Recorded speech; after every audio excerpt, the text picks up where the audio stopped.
Madame, Monsieur, bonjour. Jacques Berger, chef d'établissement de l'Institution Notre-Dame. Et je suis ravi avec mes deux adjoints, Monsieur Guiraud Bonjour. et Madame Debanne, Bonjour à tous.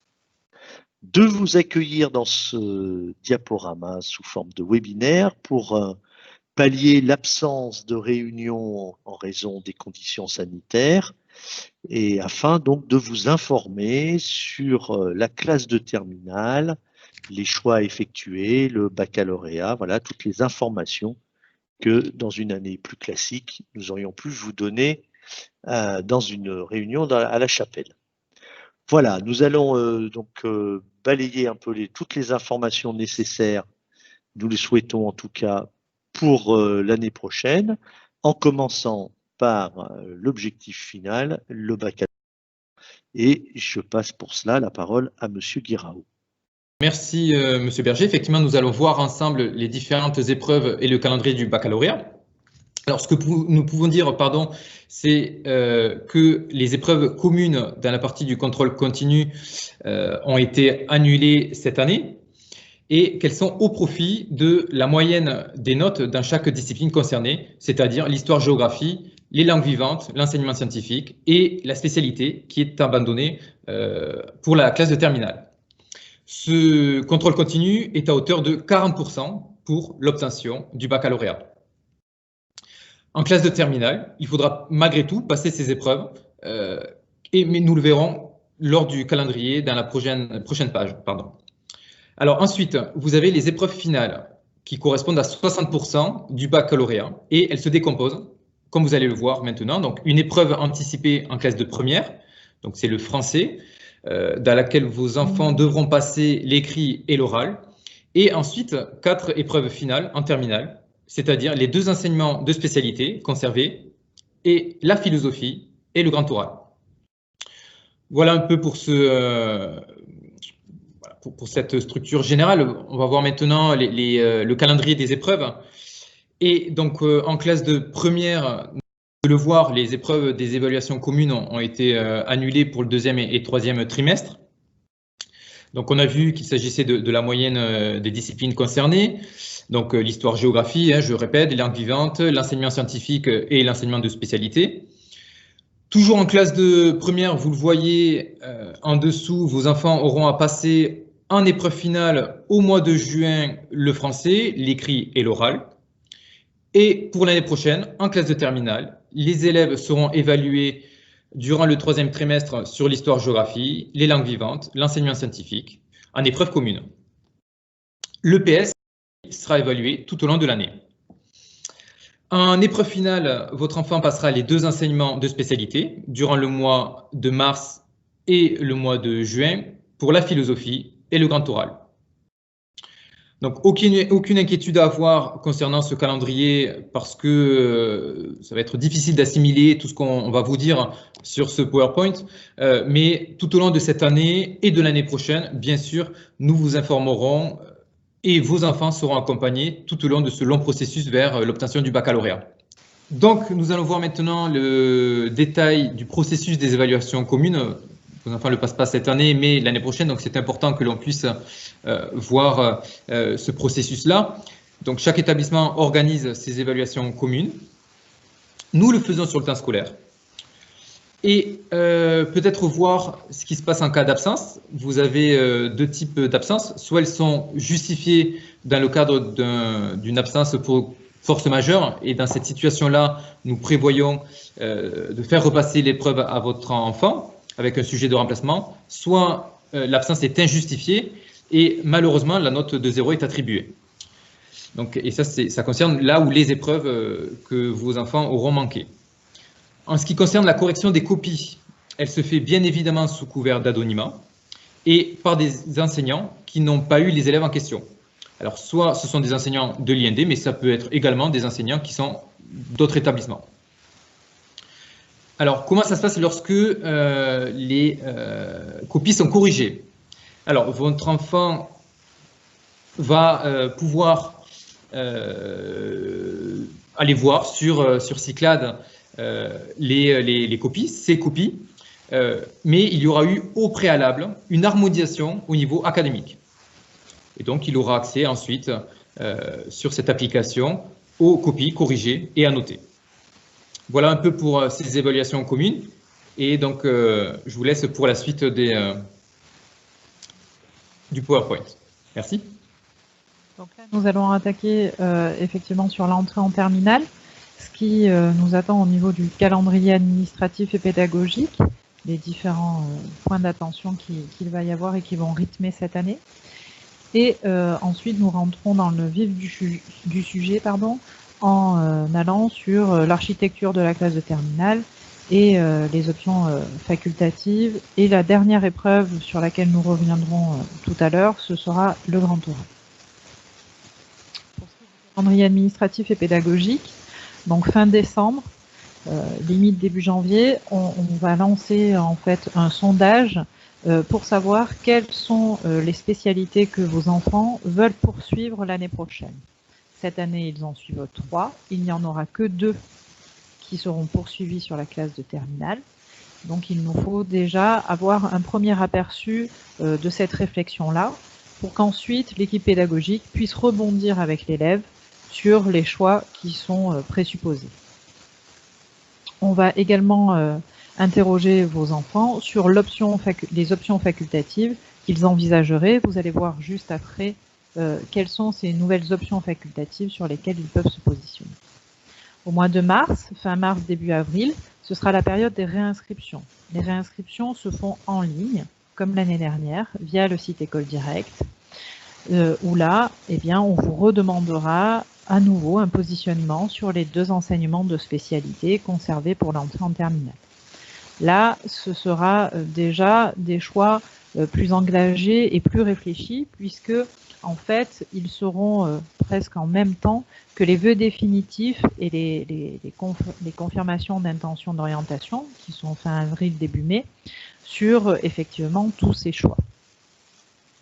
Début juin ensuite, il y aura les conseils de classe du 3e trimestre, où là, la proposition d'orientation de l'équipe éducative et du chef d'établissement vous sera retransmise par rapport à un dernier avis,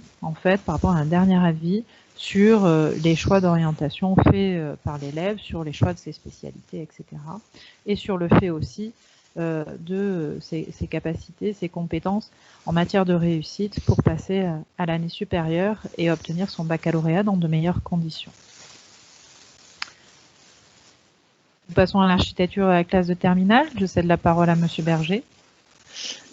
Voilà pour vous présenter les enseignements donc dispensés en terminale. Cette diapo est la suivante. Ici, vous avez d'abord le tronc commun avec des disciplines qui sont à peu près les mêmes qu'en classe de première, sauf que la philosophie est apparue à la place de l'enseignement de français. C'est assez classique. Il n'y a pas eu de changement avec la réforme du lycée et du baccalauréat concernant ce point-là. Vous l'avez compris dans les explications de Madame Debanne, si vos enfants actuellement suivent 3 spécialités en classe de première, ils n'en conservent que 2 en classe de terminale, pour un volume d'heures de cours équivalent de 12 heures, donc 6 heures par spécialité. Évidemment, nous accompagnons les élèves et vous-même dans le choix de ces spécialités, puisqu'elles ont un rôle important dans l'obtention du baccalauréat, on l'a vu précédemment, et dans le travail d'orientation vers l'enseignement supérieur. Les options facultatives vous sont déjà connues, elles correspondent à celles que les élèves suivent en classe de première. Il n'y a pas d'option facultative qui puisse se démarrer en classe de terminale, à l'exception des 3 enseignements optionnels que Madame Debanne a annoncé il y a quelques minutes et que je vais développer immédiatement. Ces 3 enseignements optionnels sont les mathématiques expertes, les mathématiques complémentaires et droit et grands enjeux du monde contemporain. Bien sûr, ils sont optionnels, ce qui veut bien dire qu'un élève peut n'en suivre aucun. Un élève qui veut suivre un enseignement optionnel ne pourra en suivre qu'un. On ne peut pas cumuler les deux enseignements de mathématiques ou un enseignement de mathématiques avec droit et grands enjeux du monde contemporain. Ici, les indications donc, que l'on a rédigées vous donnent l'essentiel pour ce qui concerne ces enseignements-là. Vous retrouverez sur le site de l'IND et sur d'autres sites aussi davantage de renseignements sur les contenus, mais il me semble important d'insister tout de suite sur deux points essentiels. Concernant les mathématiques expertes, un élève peut prendre cette option-là si et seulement si, comme disent les mathématiciens, si il est également inscrit dans la spécialité mathématique en terminale. Donc l'enseignement des mathématiques expertes peut s'ajouter à la spécialité maths. Si l'élève ne suit pas de la spécialité maths, il peut éventuellement suivre mathématiques complémentaires. Il y a quand même une condition là aussi.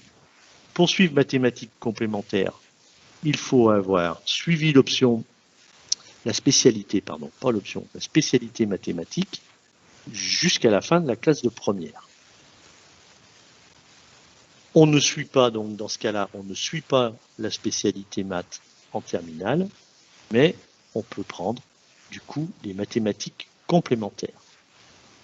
Un élève qui n'aurait pas suivi la spécialité mathématique en classe de première aurait les pires difficultés à suivre mathématiques complémentaires.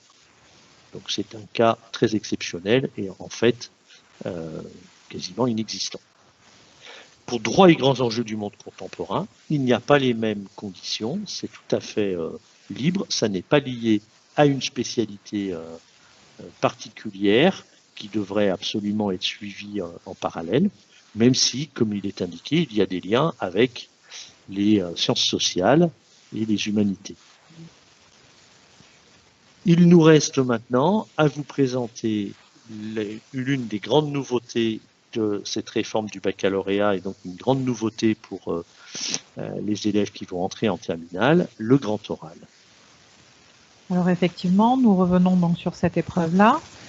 Donc l'objectif de cette épreuve, c'est vraiment, comme c'est annoncé par le ministère, valider les compétences fondamentales à l'oral nécessaires pour les études supérieures, la vie sociale et le professionnel.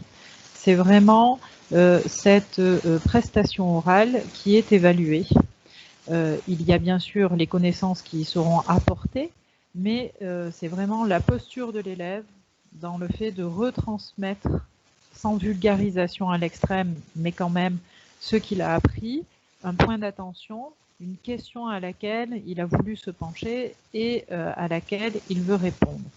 Ce questionnement-là et cette préparation-là se fait avec l'équipe pédagogique et en particulier les professeurs de ces enseignements de spécialité pour que l'élève puisse préparer 2 questions auxquelles il va pouvoir répondre lors de cet oral. Ces questions pourront porter sur une seule ou sur 2 des spécialités suivies sur la classe de terminale.